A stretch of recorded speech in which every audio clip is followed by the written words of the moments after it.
Dumarsya rin po ang iba't ibang grupo mula Espanya hanggang Mendiola sa Maynila, kasabay ng pagsigaw ng hustisya para sa mga biktima ng Maguindanao Massacre. Nakatutok si Rafi Tima live mula sa Maynila. Rafi. Patuloy may itong programa dito sa paanan ng Makasaysay Mendiola para nga sa pagulita ng unang taong anibersaryo ng Maguindanao Massacre. Ito ay sa kabila ng panakanakang pag-abon na nagsimula mula ng dumating ang grupo dito sa Mendiola. Halo-halo ang mga narito mula sa iba't ibang grupo ng media, mga militante at mga estudyante. Kani-kanina lang ay nagtungo na rito at nagsalita si Presidential Spokesman Edwin Lecerda na kumatawan kay Pangulong Noynoy Aquino. Si Pangulong Aquino sana po ay gustong sumama rito pero may isang mahalagang meeting po siya. Pero sa ngalan po ng ating Pangulong Aquino, nais po namin paiwatig na kami nakikisama po sa mga biktima ng Maguindanao Massacre. At tulad ng kanyang sinabi po sa kanyang statement ngayong araw, we will ensure that justice will be done under this administration. Sa pambihirang pagkakataon ay nagsalita rin sa pagtitipon ang UN Special Rapporteur for Freedom of Opinion and Expression na si Frank Laru. Ayon kay Laru, nangunguna na muli ang Pilipinas sa mga bansang pinakamapanganib para sa mga membro ng media dahil sa nangyaring Maguindanao Massacre na ikinasawi ng mahigit 30 mamamahayag. There is an increase of violence against journalists around the world, including the Philippines. Philippines have now, according to the Committee of the Protection of Journalists, the first place in violence in the world. Kasama nila ro ang iba pang mga banyagang media mula sa iba't ibang bansa sa Asia na kabilang sa Southeast Asian Press Alliance o SIPA. Ayon sa National Union of Journalists of the Philippines o NUJP, ang pagkilos ngayong araw ay pagpapatunay na hindi tatantanan ng media ang Maguindanao Massacre case hanggat hindi nakakamit ng mga biktima ang katarungan. Buwan-buwan patuloy pa rin ang pangangalampag natin sa pamahalaan, sa lahat ng ahensya ng gobyerno. Mabigyan na ng katarungan hindi lamang itong mga biktima ng massacre, kundi lahat ng mga napapaslang na mga kasamahan natin sa hanap buhay. Bago ang programa dito sa Mendiola, nagmarcha mula sa harap ng USA sa Espanya ang grupo patungo dito.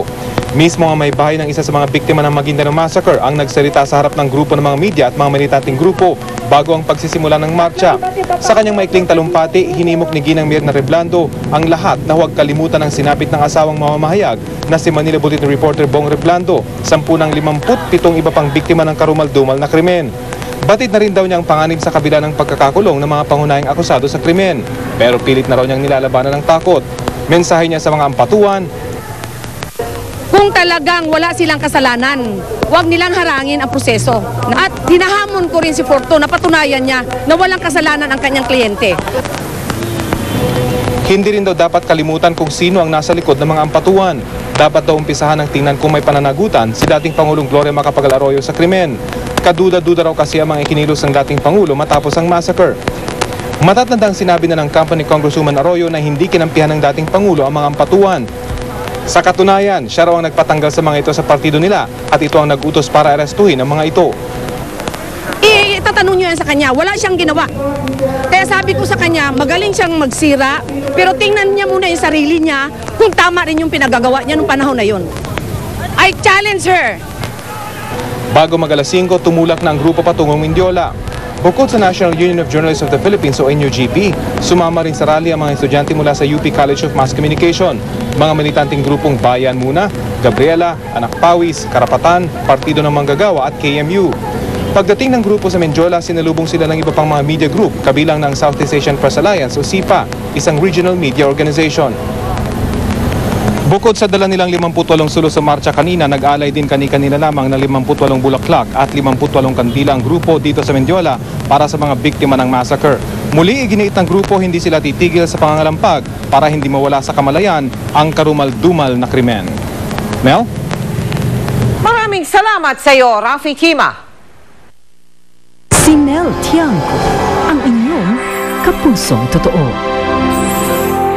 Kakaiba po ang Give a Gift Ally sa Batang Pinoy Christmas Project ng GMA Kapuso Foundation sapagkat ang pamaskong regalo na ating ibinibigay sa mga bata ay yung pong angkop sa kanilang pangangailangan.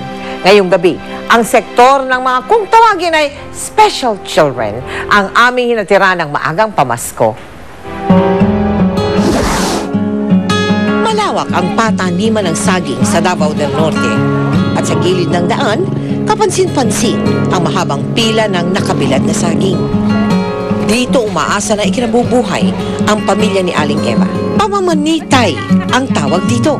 Ang mga reject na saging, hinahati at pinapatuyo para gawing feeds. Sa muli naming pagkikita ni Aling Eva, kasama na niya ang anak na si June Rick. Nabulag ang kanyang anak dahil sa cancer sa mata. 5 taon ng cancer survivor ang kanyang anak. Nung hindi pa natanggal yung mata niya, sabi niya masakit. Tapos yung natanggal na yung mata niya, hindi naman siya na masakit. Kaya lang, umiiyak siya kasi hindi na siya makakita. Nawalan man ng paningin ang anak, patuloy naman itong nilinang ang natitirang kakayanan. Marunong na siyang mag-braille. Pakabasa na rin siya. Marunong na siya magbilang. Yung abakos niya. Nagpasikat din ang mga hearing impaired. Nakakamangha kung paano nila nagawang sumayaw sa saliw ng musika na hindi nila naririnig. Kami ang una. Bali sa amin sila titingin nung umpisa. Hanggang araw-araw tinuturo namin sa kanila yon hanggang makuha nila yung tempo. Si Cecil, nagpakitang gilas din sa pagkanta.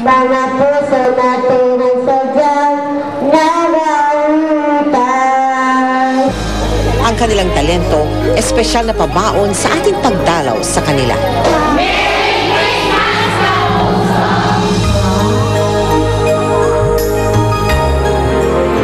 At Merry Christmas din sa inyong lahat. O diba, napabilib din kayo sa talent nila. Samantala, marami pong salamat sa Solid Shipping Lines Corporation at sa V-Bell Manufacturing Corporation sa pagtulong para maging extra special ang gift giving sa Davao del Norte.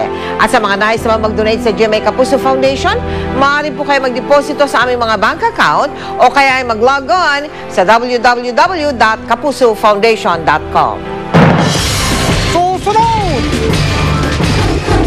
Makapal na abong ibinuga ng Bulkang Bulusan, kalbaryo pa rin ng mga residente sa lalawigan ng Sorsogon. Pinagandang palaruan ng mga bata sa Luneta, pwede nang pasyalan sa Pasko. At ang basaan at ang parada ng mga higante sa Angono, Rizal, mapapanood ninyo sa pagpapatuloy ng 24 oras.